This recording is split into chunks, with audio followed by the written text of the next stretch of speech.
Bonjour à tous, dans la roue d'AG2R La Mondiale, c'est votre programme quotidien sur ce Tour de France 2013. Alors aujourd'hui, on est parti dans la chambre de Julien Jourdi pour qu'il nous explique comment se prépare un brief d'avant-course.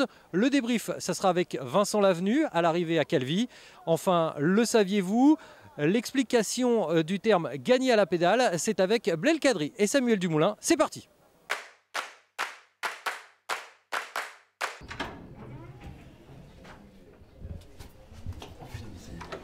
Donc, la première chose qu'on fait, c'est que je trace sur la carte l'étape.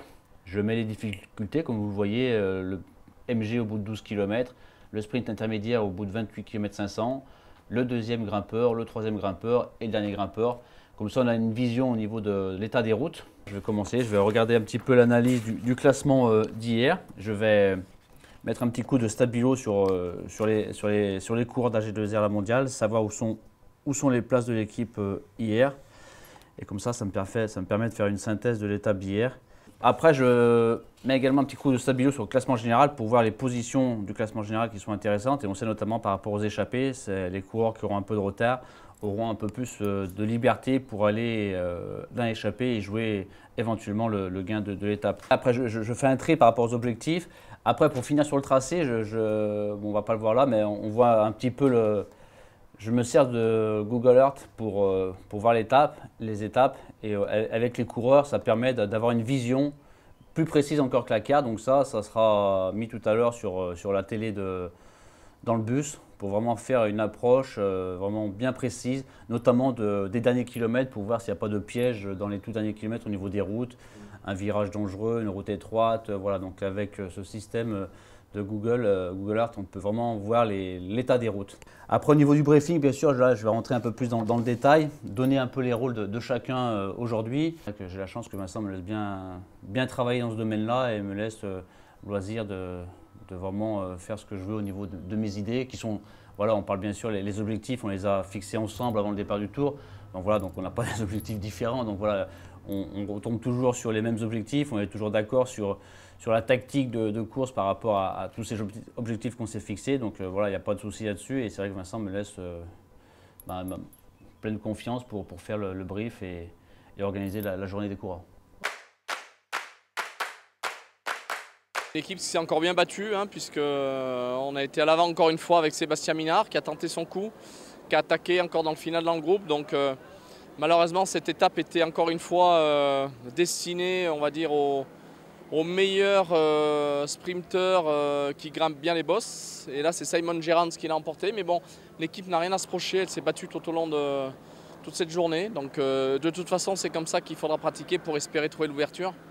Voilà, on sait que les étapes du Tour, c'est dur à aller chercher. Donc là, on joue nos cartes comme on peut le faire. On n'a pas de grands sprinters pour espérer l'emporter. Mais bon, on applique de bonnes tactiques. Les gars sont courageux et appliqués. J'espère que ça va rigoler de ces 4 matins.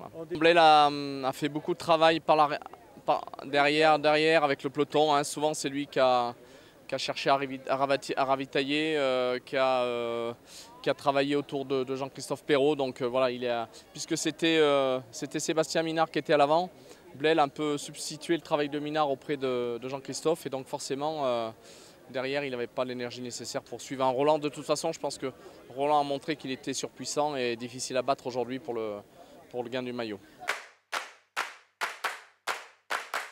Gagner à la pédale. Bah lui, c'est un gars qui cette année, il a gagné à la pédale. Ouais.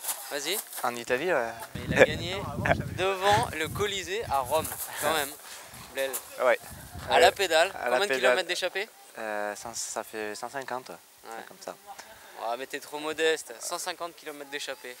Ça, c'est gagné à la pédale. Je suis sorti dans le final, donc quand tu sors les gars de la roue et tout ça, c'est gagner à la pédale en fait. Ouais, dans le final, c'est comme ça. C'est souvent ceux qui gagnent en costaud. Ouais. Un gars comme les mecs souvent qui arrivent tout seuls dans l'école, en fait, c'est les gars qui gagnent à la pédale. Hein. Comme ça. Non, ouais, ou sinon des mecs qui sont dans les échappées, enfin des coureurs, des bons coureurs qui sont en forme et qui arrivent à s'extraire d'un groupe d'échappées, à les faire péter, un peu comme toi, quoi. Il va être... Ah mais ouais, il faut avoir souvent que ce soit le jour J sur une course difficile. Et voilà, c'est dans ces conditions-là qu'on dit qu'il gagne à la pédale, quoi. Après, quand c'est des courses de favoris dans l'école, on l'utilise un peu moins, c'est plus logique, quoi. Ouais, c'est vrai. C'est vrai qu'après dans un sprint, on dit pas trop qu'on gagne à la pédale. Pas trop ça. J'ai pas la capacité de faire 150 km d'échappée et de Résister un peloton. ouais, j'arrive à gagner plus souvent que Blel quand même. Ouais, bah heureusement, heureusement pour toi. Ah bon, il a fait un super truc. Ouais.